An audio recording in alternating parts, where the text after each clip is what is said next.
So in the past 48 hours, the Burkinabè armed forces have launched several airborne operations to counter the offensive of some jihadists.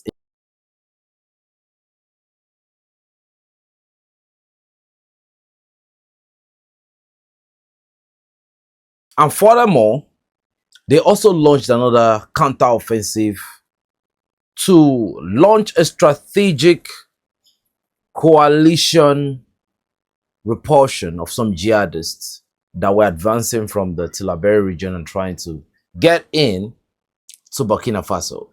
So as we speak, in these airstrikes, over 247 jihadists have been neutralized. I mean, KIA and some very good equipment were recovered in one bit.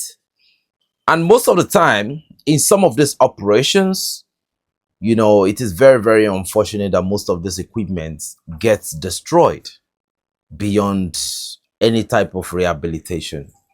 So as we have, most of these jihadists did not get a second chance to be rehabilitated, to be arrested, to give us any credible intel. They were get gone. Ladies and gentlemen, this video is the first operation. This video is the second operation. And this is the third operation. Ce 22 octobre 2025, des criminels sont réprimés. And this is the fourth operation. Un commando du groupement des forces spéciales est projeté dans la zone pour confirmer les dégâts.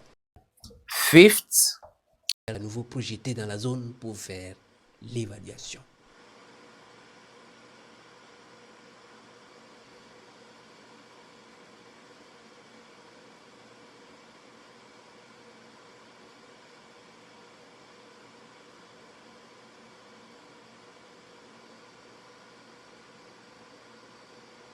and sixth, and seventh. Ils vont y être.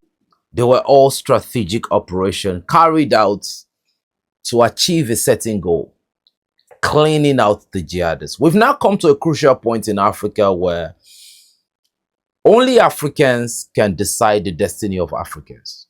You may understand it, you may not understand it, but this is just the strategic truth that all Africans, no matter their religion, ethnicity, must come together to understand that only you and you alone can decide your destiny. I'm talking about from the Burkinabè people to the Malian people to the Nigerian people to the people in Tanzania to the people in the Ivory Coast to the people in Cameroon to the people in, you know, Madagascar. Madagascar has its own destiny in its hand right now.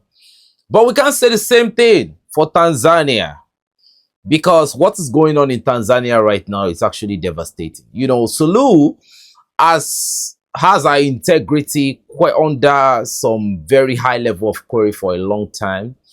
It came to the roof when she censored social media. And now what I am seeing in Tanzania is actually exasperating. It's looking like what is happening in Sudan, but just on a different scale. If I show you the image I have seen today from what is going on in Tanzania, you will be shocked. You won't believe that a woman in this lifetime of our lifetime, a woman that claimed that she still does her domestic duties, that, you know, she's supposed to do as a married woman for her husband, even though she's the president of the country, can turn out to be a tyrant, you know, a tyrant like that. I can't believe it, absolutely. All stemming out of, you know, people saying they don't want her anymore in the election, and an election that was, you know, pre-planned to install her again in power. You know, a lot of people used to say maybe men are corrupt, you put women there, but the situation now is even worse. But you can't put that in the same conversation with women like Netumbo Nandi of Namibia, who just paid a whooping over $700 million debt of Namibia outrightly. Now, Namibia is becoming an autonomous state that is sovereign. So Burkina Faso continued to launch, this counter-offensive, and some of the loots that were still recovered, a lot of these motorcycles were damaged beyond repair. I'm not going to post where the TNT actually had the kinetic impact. For the sake of this video, it might get flagged, and it will have a limited heart. So to reduce this whole thing, because it takes a lot, right? So we will just show you the different things that you need to see. So look at the weapons, right? Look at the grade of guns that were mounted on motorcycles. Look at the AK-47s that were recovered, and several other more. But the reason why we can't post those ones right now is because, you have the rifle here, a body is next to the rifle, and all of that is scattered. So there is no way we can actually post the weapon without posting, the casualty just beside the weapon. So we choose to censor, to outrightly remove those episodes from the video. Now let's move forward, right? So it is the war that this country is fighting right now at this point in time in Africa.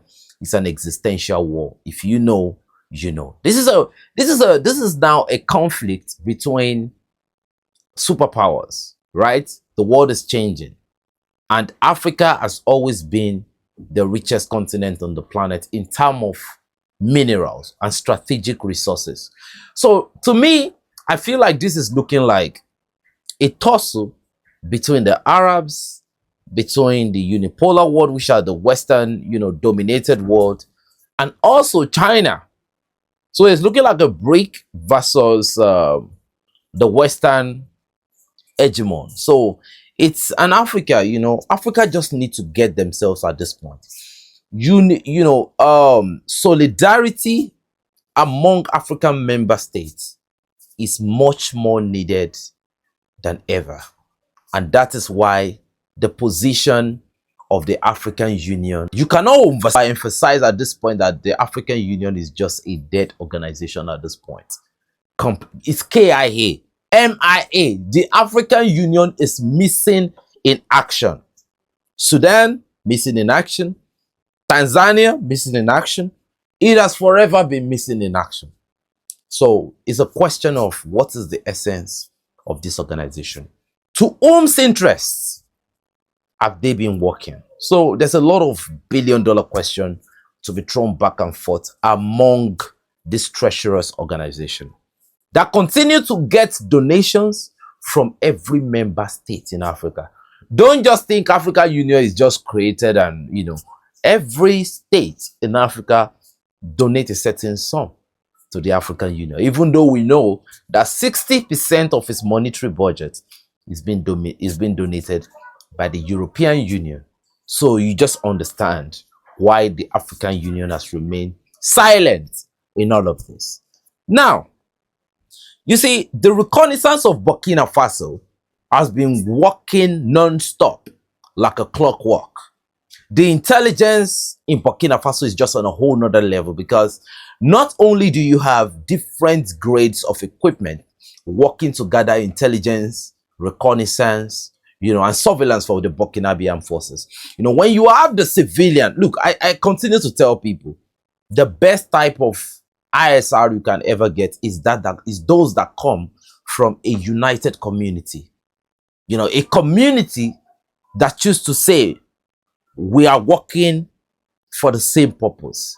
We are working for the same interest. Any infiltrator will not be tolerated. We spot you, we are going to report you to the necessary authority, and necessary action is going to be taken. So, and for this type of relationship to be maintained, there must be a show of credibility, a display of credibility from the regime.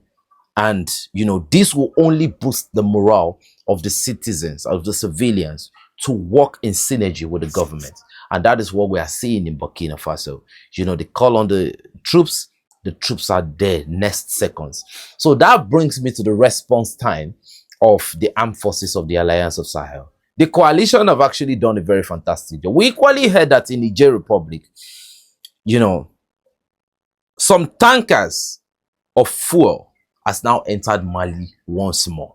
Mali has enough right now. Mali has, in fact, I'm even hearing that Mali even has reserves right now.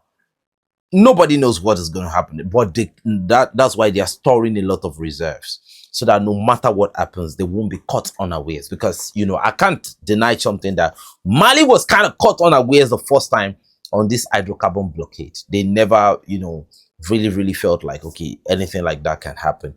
But now, they will now be having reserves. So hydrocarbon can come into Mali at any time because of how essential and how key the hydrocarbon is to the economy of Mali.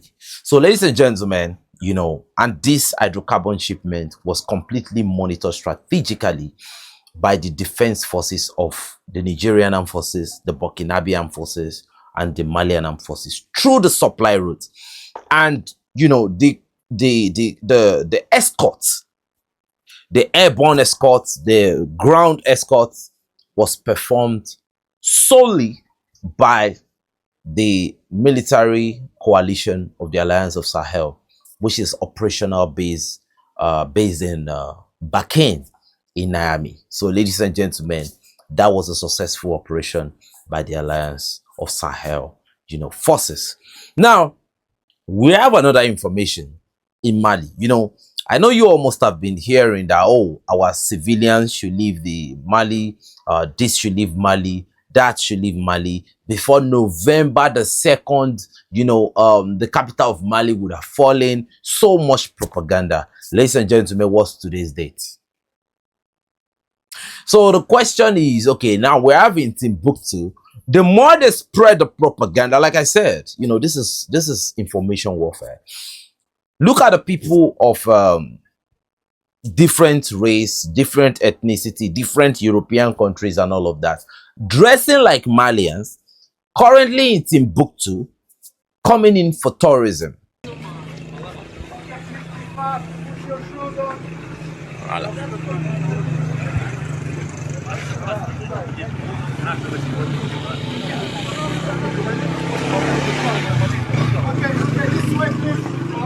This way. Мама, и все.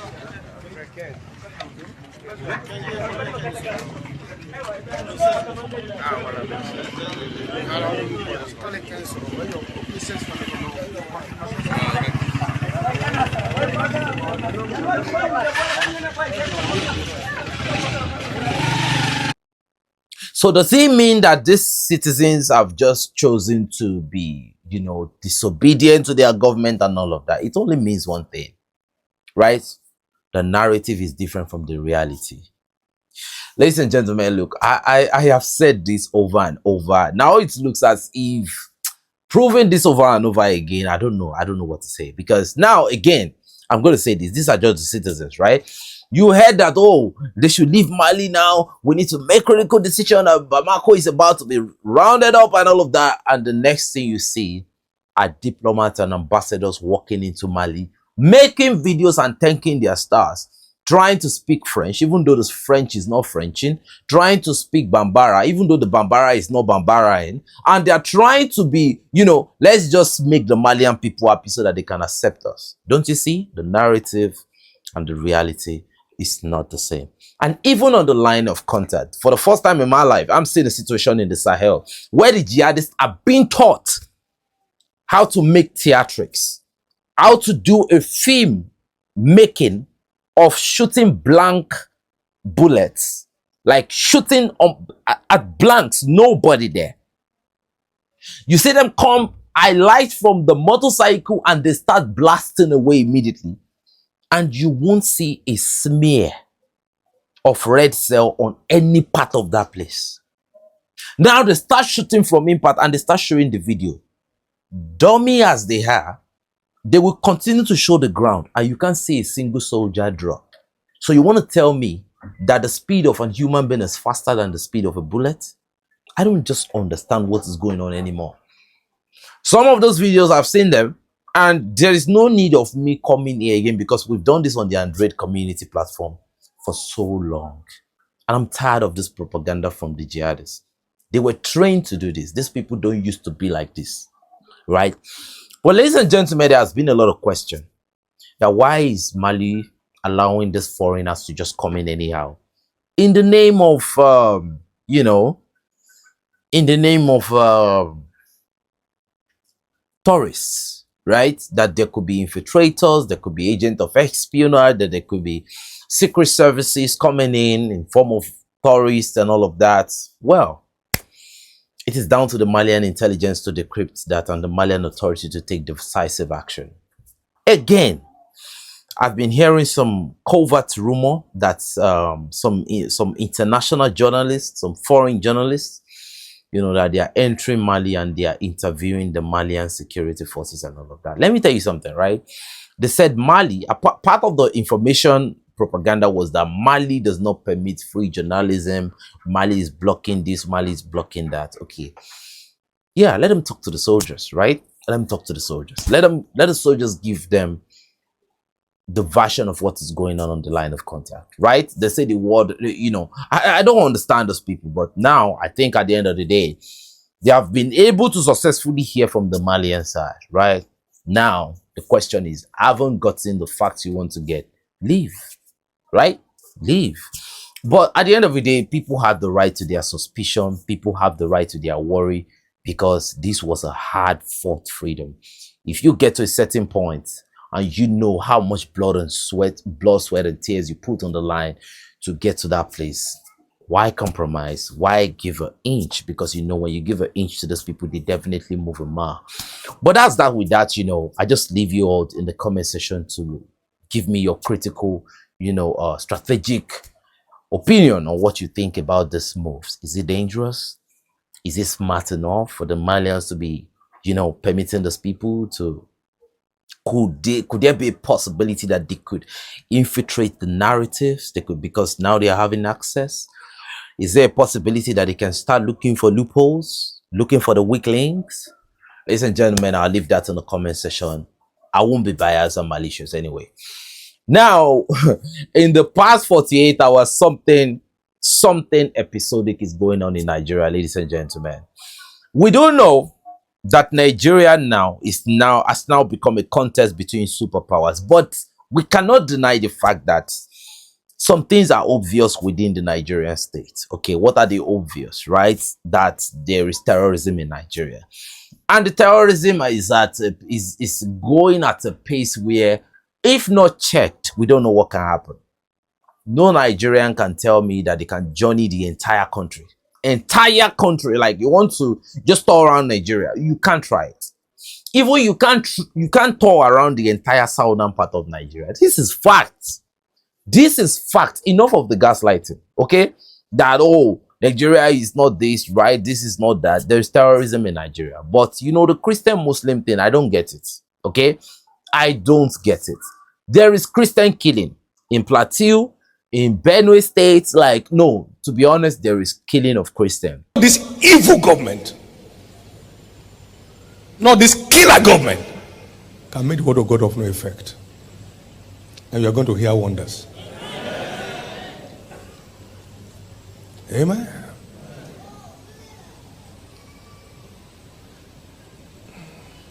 Because of children, we didn't want to play the beheading of the CAN's chairman.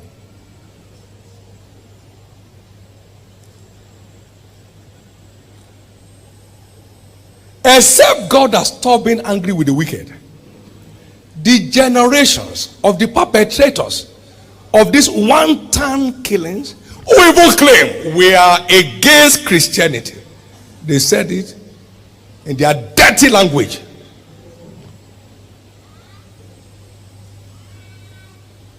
Except God has stopped being angry with the wicked, their generation will be forgotten in Nigeria.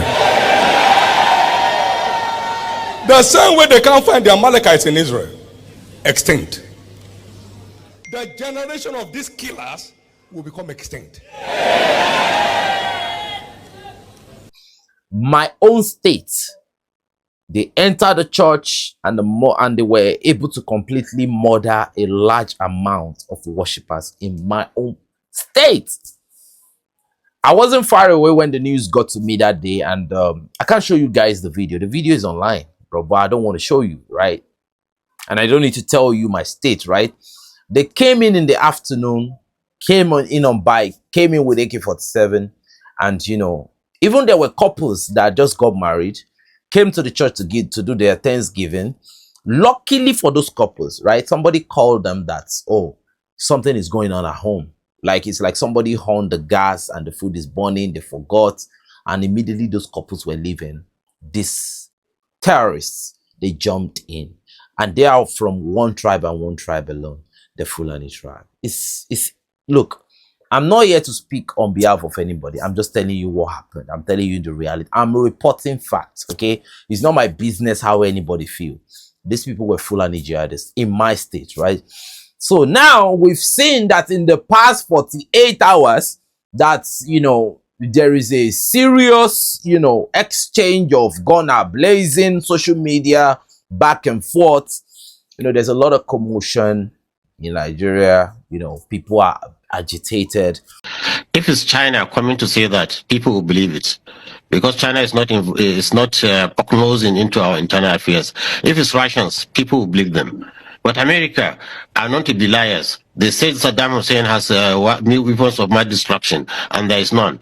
And they have caused confusion in Iraq, in Libya, and everywhere. So when they said Muslims are killing, or there is massacre of Muslims, like Christians in Nigeria, from which side? They didn't specify whether it is the government or whether it is the Muslims that are doing it, or even if Christians are targeted. Whatever it is, if Americans can cure and eliminate the terrorists, I will welcome it myself. But I know they cannot.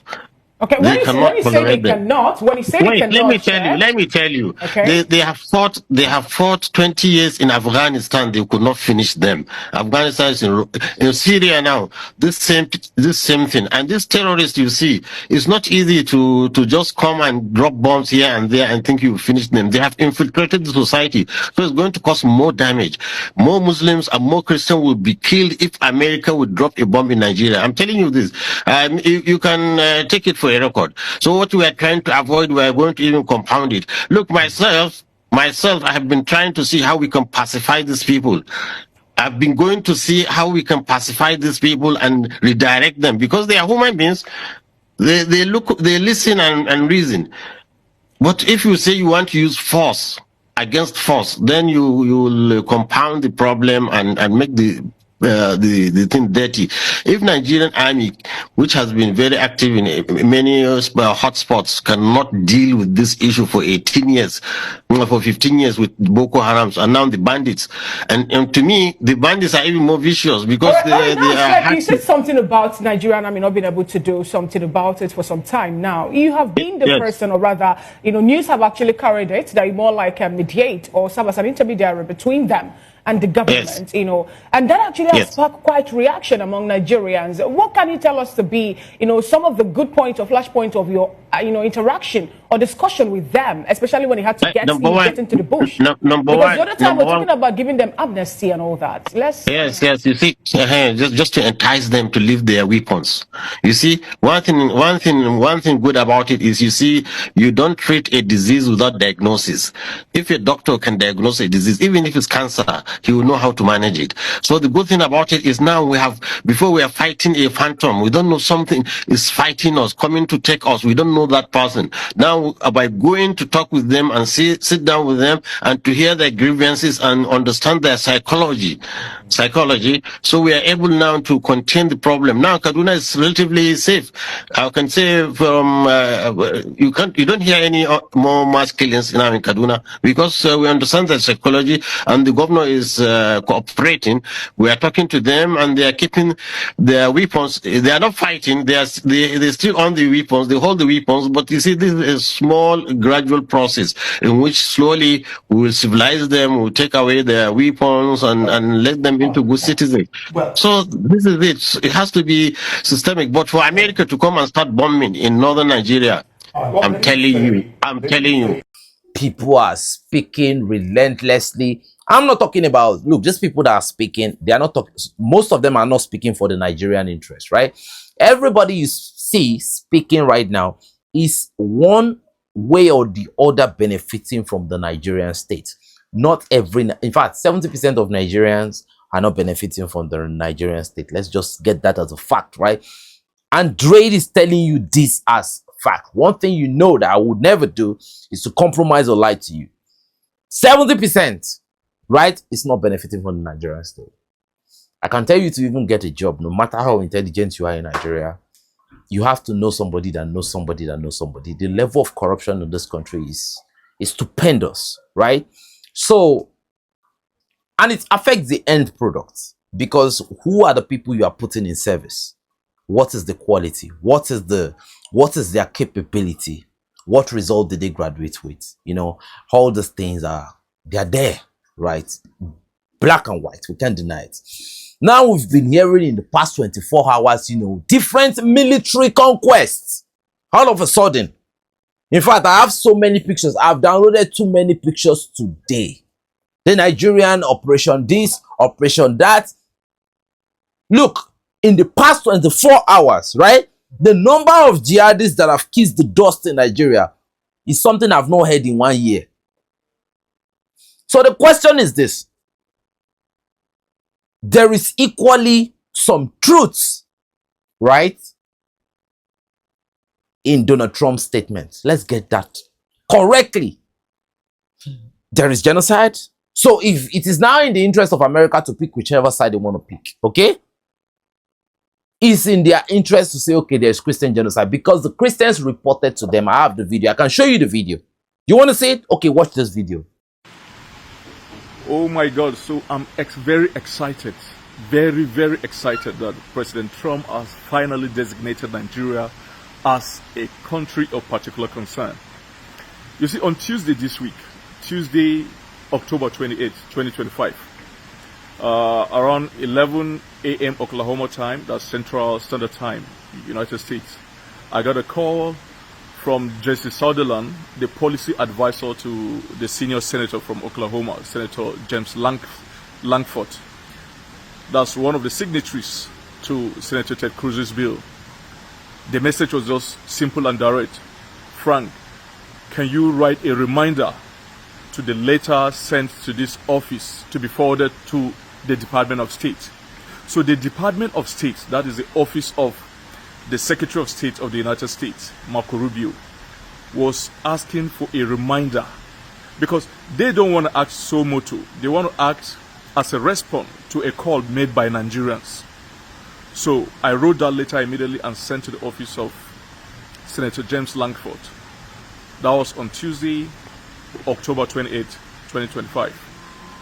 And today, which is Friday, October 31st, 2025, by 12:29 p.m., Jesse Sunderland, the policy advisor to Senator Langford, called me. And his message was just direct. Hold on, the senator wants to speak with you. And Senator Langford was like, Frank, the president has just designated Nigeria as a country of particular concern. So I want to thank all those Nigerians who have been advocating for this, starting with my bishop, the bishop of the Catholic Diocese of Makurdi, Bishop Anagbe, and all the Reverend Fathers of Benue origin in the United States here, and very particularly to the guys at Equipping the Persecuted, very great man, Judge Saul, who has been there for Nigerian persecuted Christians, the guys at Truth Nigeria, Doug Barton, who himself was a former staff of the State Department, and Mike Arnold, and of course all the senators and the House of Rep members. You know, Trump has officially designated Nigeria as a country of particular concern, which was our call. When Yerwata happened on June 13 and 14, I told myself that Yerwata would be the catalyst for a lot of things to happen to shake the very foundation of Nigeria in the war against terrorism, especially Fulani terrorism and the genocide against Christians in Nigeria. Yerwata served as a catalyst. The killings of 13 and 14. And so I want to say, my kinsmen in their graves, they'll be happy that the world is taking an action over the genocide that has happened. But very importantly, we so much desire this country or particular concern designation because it will change a lot of things. First of all, a lot of people were asking the implications. I've said it in several of my videos. There'll be trade embargo in Nigeria. There'll be arms. They are not doing anything with the arms. They are giving arms to soldiers, and soldiers are just shooting in the sky anytime this Fulani come to kill people. Nigeria have been crying for Tucano all this while. They've given Nigeria the Tucano US, and they've done nothing to stop this. Okay, if you go through Trump's statement very well, he say, I'm hereby designating Nigeria as a country of particular concern, and that is the list of it. Observe that. He say, and that is the list. The list is the designation. The most important thing is what comes on after this designation. These guys have the list of all those guys who are doing these things. They will freeze their accounts. They will place a travel ban on them. They will freeze their assets all over the world. They will go after them. And when it is becoming too hot, they will intervene directly themselves, the way they release some stuff to Iran. So the way the Air Force base is just right here where the two B-2 Spirit bombers are. It's just right here. And then they will go after their transaction, their financial transaction, because most of those guys, they transact with the American dollars and they transact using Visa card and MasterCard, and so it goes through American financial institutions. They have the names of these people. These people are in the federal government of Nigeria, the sponsors of this Fulani Jihad, the genocide in Nigeria. They are in the state government as governors. They are amongst the traditional institutions, from the top echelon of the Islamic traditional institutions in Nigeria to the Emirates, all the emirs. All these chiefs around in Nasarawa state are also involved. So the United States, so every patriotic Nigeria, those of us who call for this designation as the most patriotic Nigeria, because we want a solution. The solution was at hand and the government could not use it for political correctness, still protecting the sponsors of these killings. So right now with this designation, it is a notice to the entire world that genocide of Christians is happening in Nigeria. And other countries in the European Union, the United Kingdom, and Canada will also act. So we are very happy with this designation. And right now, after this designation, we are going to continue following this matter to make sure that the other repercussions are put in place. Sanction of these guys, blocking their accounts everywhere, freezing their assets, naming them, and possibly arresting them in some other countries. So we will not relent. We want to thank everybody involved in this. We want to thank all the priests, the pastors, the religious leaders, the political leaders who were able to be brave enough to call for this. And I'll just tell you that, look, the entirety of this designation did not come so moto by President Trump or Ted Cruz just doing it on their own. It came because of our cries. And the cries continues until when the sponsors of this terrorism and genocide are all arrested and put in prison, and then our people are made to return back to their ancestral land and claim their homes and live in peace and worship in peace. That is the list of what we're saying. So when President Trump is saying this is the list, the designation is just the list, there are a lot of things coming. The sponsors should brave up. They should brace us. There are a lot of things coming. This is just the list according to President Trump. Some of us know the list. And finally, you know, these people will be talking in Nigeria. They thought they are deceiving the United States, but they are deceiving themselves. You find these people saying, no, Nigeria, there's nothing like Christian genocide going on. There's peace, there's this, there's that. Look, the United States is the compendium of every intel happening in Nigeria. Everything happened up to your house. Those guys have the information. For goodness sake, you are using their technology. You are using the phone. You are using the SIM card that has the chips. You are using electronic passports, e-passports, satellite imageries. You think those of you, the sponsors, you think you make secret calls by making encrypted calls through WhatsApp? They own the WhatsApp. They own the messenger. If you want to use even satellite phones, they own it. They own this technology. They know all these things. So you begin to deceive yourself that, oh no, this is not happening. They know all these things. I've sat down with many of them.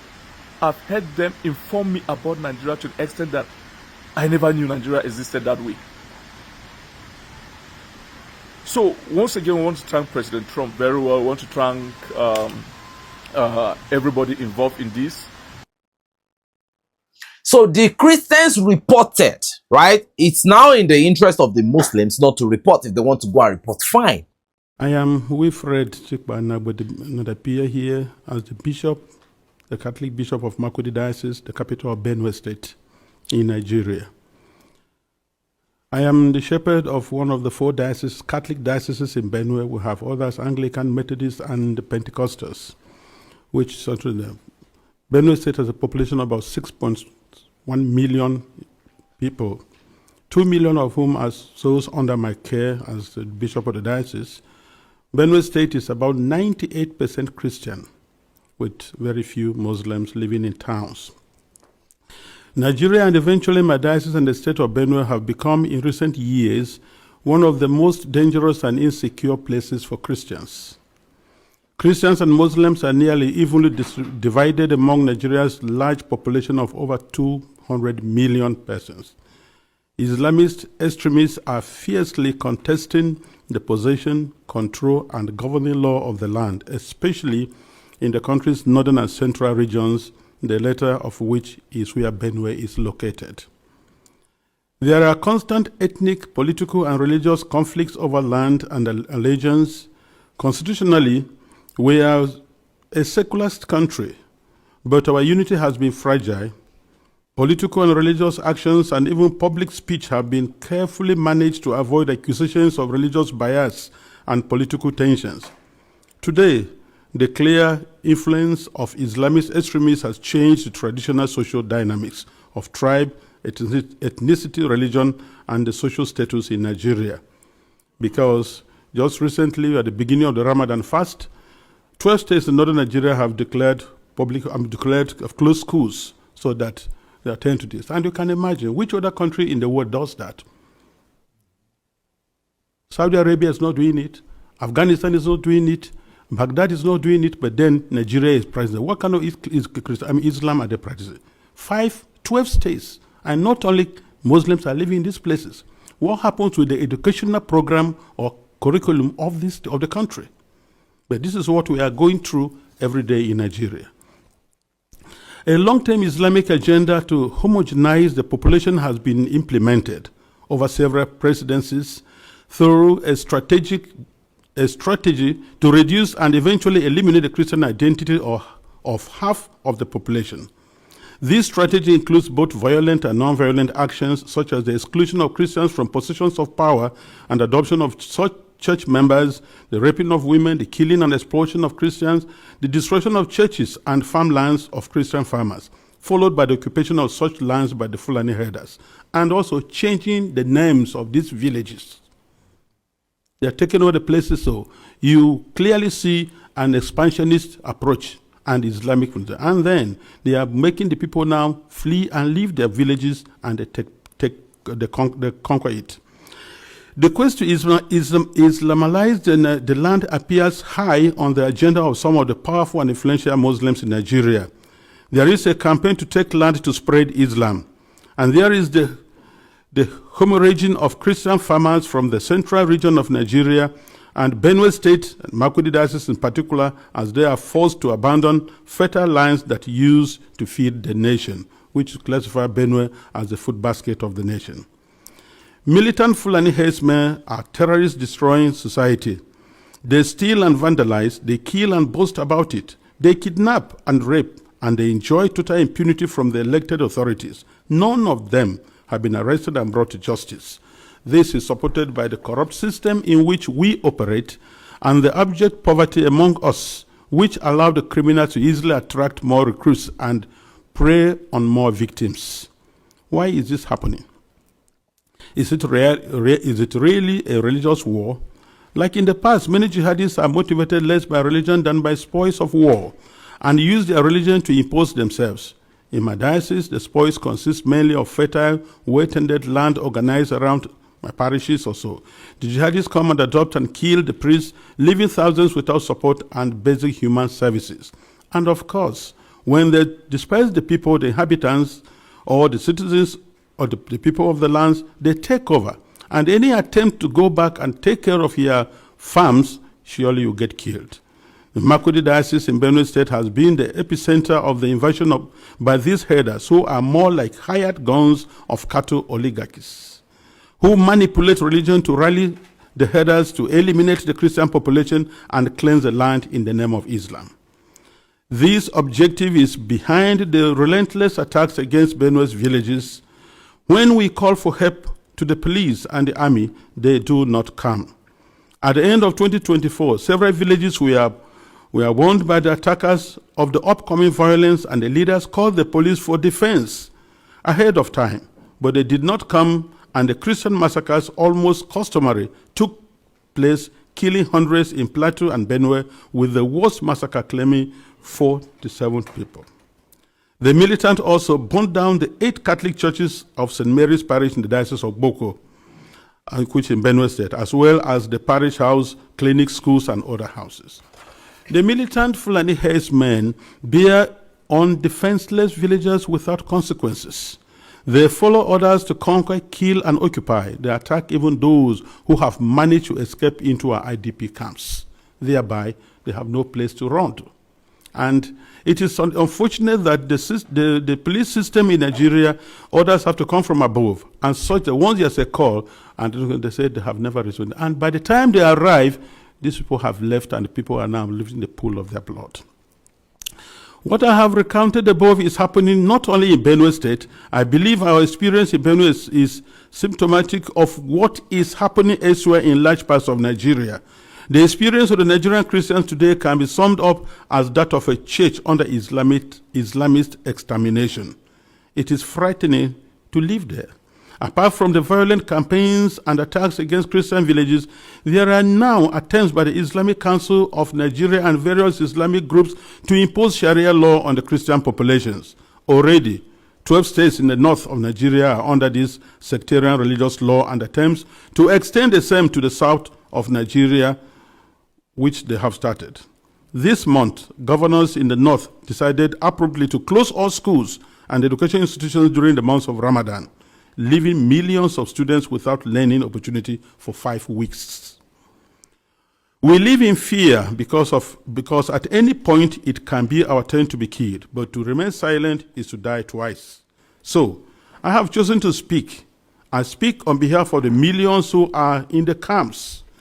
In Benue State, in Makurdi Diocese alone, in my diocese, I have about 9 camps. 9. On the 5th of March, which was Ash Wednesday, we visited one of the camps, and many of my priests and religious went to the other camps, distributed them to begin the Ash Wednesday with our faithful who are there, because we are the voice of the voiceless. We have to talk for the defenseless. We have to talk about the weak and those who cannot talk about themselves. In one of the camps called the Mega Camp, there were over 3,000 inmates of that camp, and which was a record given to us by government.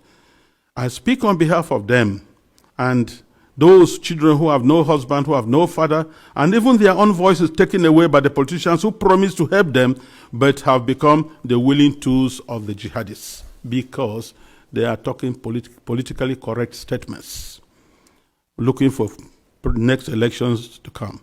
I speak on behalf of those whose loved ones have been killed, but no one has even offered a word of consolation to them. I speak on behalf of the thousands of young girls who have been adopted and raped because no one, not even the media, mentions them anymore. Foremost, I speak on behalf of my flock who are unable to worship freely and unable to return to their ancestral farms and homes because that land has been ruthlessly taken from them by the armed herdsmen. And where they say they want to live in peace with the natives, if you must farm, you have to pay tax to hire the land which belongs to you. That is slavery, to say the least about it. As prosperous Nigeria is in the African continent, and I tell you, if there's outbreak of war in Nigeria, no country around us, Chad, Niger, Ghana, Guinea, Togo, no country can contain the population that will flee to these places.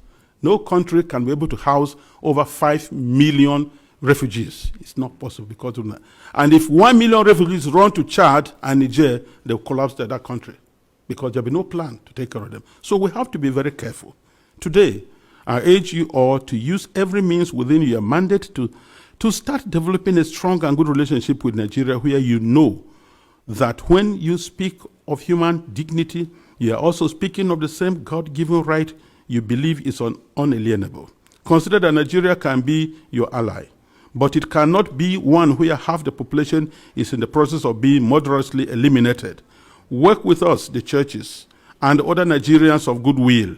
We are working for a peaceful and prosperous society, and our desperate plight has been set aside U.S. policy for too long, to the cost of thousands of lives. Concretely, I request and I plead, I ask you to redesignate Nigeria as a country of particular concern.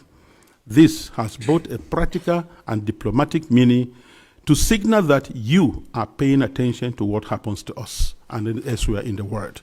Because the policies the government is trying to put in place so that to return the IDPs, build camps for them, relocate them from their homes, it is not durable and it will not work, because the government has already the population that is not able to take care of. And then you have over millions of people in the camps, and you want to relocate them to where? And if you do, let's take that you do. How many houses or rooms will you give me who has 5 children, another one has 3, another one has 2? And what will I be doing for a living? These people previously never begged anybody for food. They were managing their lives, training their children, and building their homes. So nobody should have deceived us on the guys that you're going to resettle the IDPs. They have no jobs. So where you say them, what will be their place? And by the way, the fundamental question remains, if you resettle them to other camps or build places for them, what happens with the ancestral lands? Who takes care of them? And this is whereby I feel the government is complicit on this issue. Because these terrorists, Fulanis, displace them, kill people, and then occupy the place, and then change names, nomenclatures of these towns. For what reason? So we want to let the people go back to their homes and help for them to rebuild their lives. I implore this august body to insist on the return and rehabilitation of all the IDPs to their ancestral lands, and not to relocate them to other constructed camps elsewhere, which is an invented solution now being pushed in the Benue State government. And I tell you, Nigeria government can do that once they have to be accountable. Because I know Nigeria, under the auspices of ECOMOG, was able to reinstate constitutional government in Sierra Leone and Liberia. And they can do that now. We have the capacity, but because the leaders that are not prepared. And I think that's whereby I look, it's not just, conspiracy of silence, it is aiding, abetting, and supporting these terrorists to keep doing their work. This is my plea. Thank you very much for this attention. But these were the guys that reported first. So let the Muslim too table their own and go and report. Let them give evidences, right? These guys give evidences. They followed up. They continue to call. They continue to make requests. That was why. But now we must understand something. In the midst of all this, right? And this crisis should have been addressed by the Nigerian states, by the Nigerian authorities. But, there are so many people in the mix that cannot do anything. I think the Nigerian authorities are even helpless. The situation is out of hand, right? It's seriously out of hand. Infiltrations on so many sides, right? But it is what it is. Now, what I do say is that Nigeria need help. We can't deny that fact, right?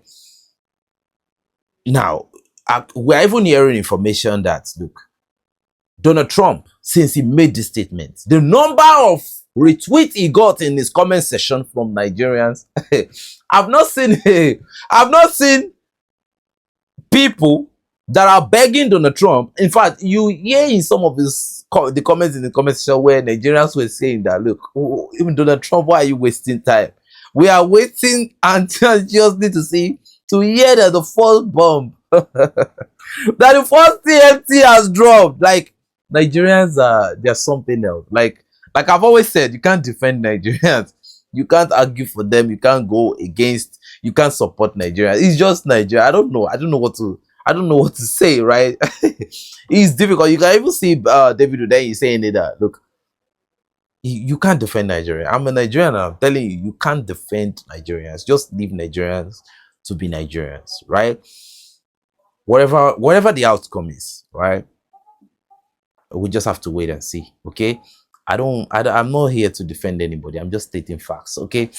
So now, but in the midst of this, you have to understand something.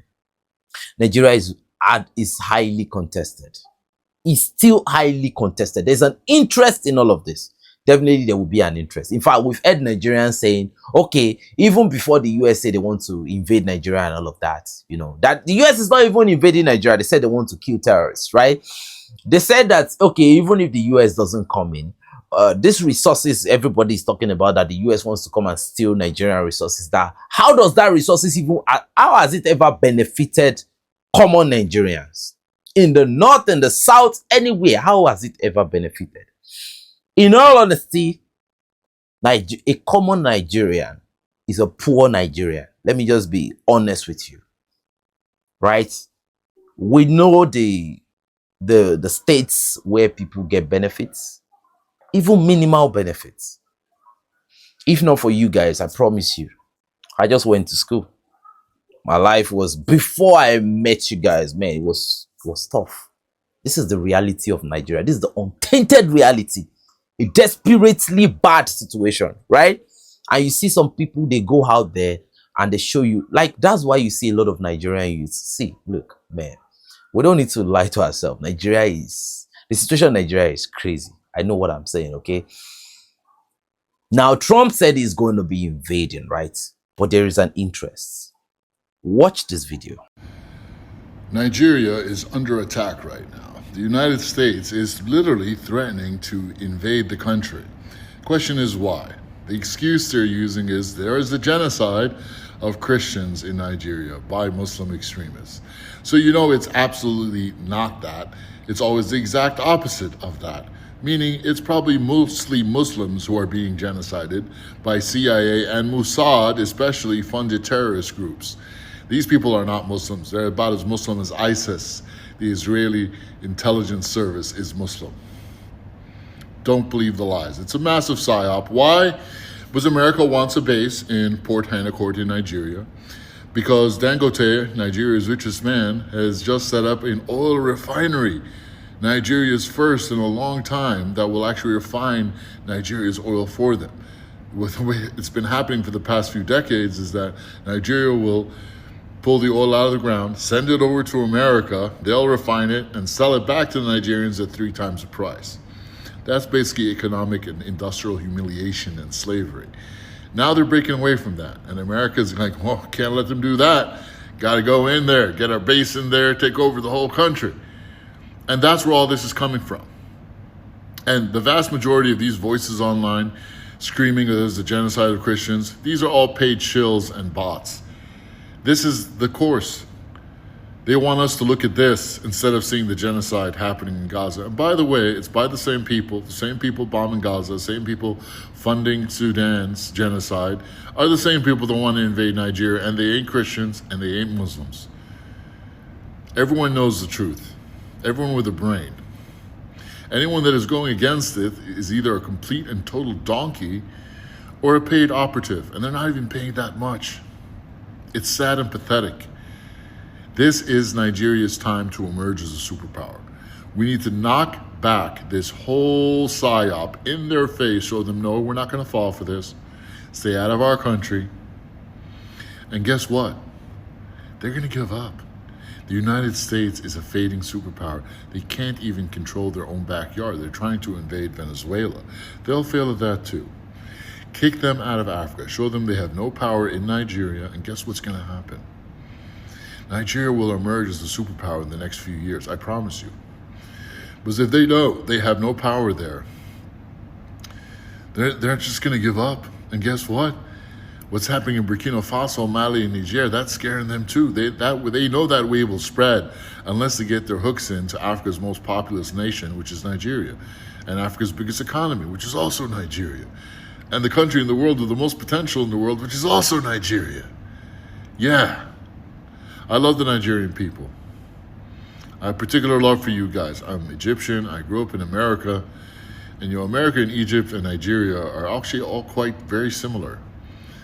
The dark forces out there, those Jewish bankers, have really decimated all three countries to make sure that the people are ignorant, don't know what's going on, and falling for psyop after psyop after psyop. But yet, America's lost, and Egypt is too close to Israel for us to really do anything. But Nigeria has a chance, and we have to take that chance. Speak out the truth strongly, especially if you're a young person. Call it to the face. There is no Christian genocide in Nigeria. It's another psyop like Bring Back Our Girls and 9/11 and all this rubbish. Are people being killed? Yeah, there are people being killed, but by whom? And who's funding them? They ain't Muslims, folks. Speak out the truth. Stand united. It's Christians and Muslims united against this evil, and Africa will emerge as a supercontinent in the next 10 years. I promise you. We are so close, and we are being tested now. Let's pass the test. I love you. This is about resources. You can see that in the midst of all this thing, the way America is talking and all of that, America is looking to counter the influence of China. Both shaping and articulating the policies of the United States towards Africa. I believe that China is a global threat that must be confronted globally. And that means region by region, territory by territory, and nation by nation. The challenges posed by China and Africa are vast. However, there are also immense opportunities for advancing America's national security interests. Today's hearing focuses on China's dominance of critical minerals in Africa and on the importance of strengthening U.S.-Africa partnerships to secure the United States supply chain of critical minerals. We face acute threats to those supply chains, and there are enormous opportunities for American businesses to flourish in Africa. For years, the Chinese Communist Party has been working systematically to dominate Africa's critical mineral sector. China is pouring billions into its Belt and Road Initiative. It uses infrastructure loans to trap African nations in debt and then leverages that debt to secure mining rights, as it does in so many other contexts to advance Chinese interests. China has gained control over cobalt, lithium, and other rare earth minerals in countries like the Democratic Republic of Congo, Tanzania, and Zimbabwe. The CCP's activities have enabled China to attain a dominant global role in the processing and refinement of critical minerals. Are you aware that BRICS is turning away from South Africa and they're now looking at Nigeria as a partner? Which countries are the lead countries in BRICS? We're talking about China, right? You're talking about Russia, but you have to look at China, the biggest economic superpower, right? They're fighting for rare earth minerals, right? Nigeria has a lot of it, right? Look at the Americans. Look at their plans. Look at China getting in the mix as saying that America should not. Look, there is a lot of, in the midst of everything, there's a lot of conspiracy, right? I don't like, for me, I think this is the last time I'll be talking about the Nigerian situation. I've never talked about the Nigerian situation. I don't like talking about it because it's confusing. Even when you say the truth, you can't say the truth in Nigeria. That is just it. You can't tell the truth. It's very, very difficult. But in the midst of all of this, I wish Nigerians the best of luck. See, guys, look, I wish what is going on in the Sahel, the level of honesty, transparency, everything that is going on, we wish it can happen, right? If you vote in Nigeria, your vote is nothing is gonna happen. If you say some certain things, even David Udein was saying some certain things that I was careful with saying. David Udein is not speaking from Nigeria. So many things. The situation is just what it is, right? But me, I'm just here to share my opinion with you. Even when I got to the office today, man, a lot of people were not having it. They said, "Oh, you didn't touch up the main thing." I know that the innocent Nigerians today are facing something very, very serious, right? And this whole allegation you are seeing, right, online, you can hardly find one of it that has no credibility. The one that does not have credibility among all of this is that there is no genocide in Nigeria. There is genocide in Nigeria. Case closed. I'm an honest person, right? I don't mind if I lose anyone out of my honesty, but that's the truth. There's genocide in Nigeria. And we want it to stop, okay? If you look at what has been going on in Nigeria for the past 24 hours, there are internal collaborators. There are internal collaborators in all of this. In the last 72 hours, over 115 DSS officers have been retrenched, sacked from office. So this is all a whole big kind of, I don't know. But we'll watch and see. Stay strapped. If there's any development, I'll definitely bring it to you.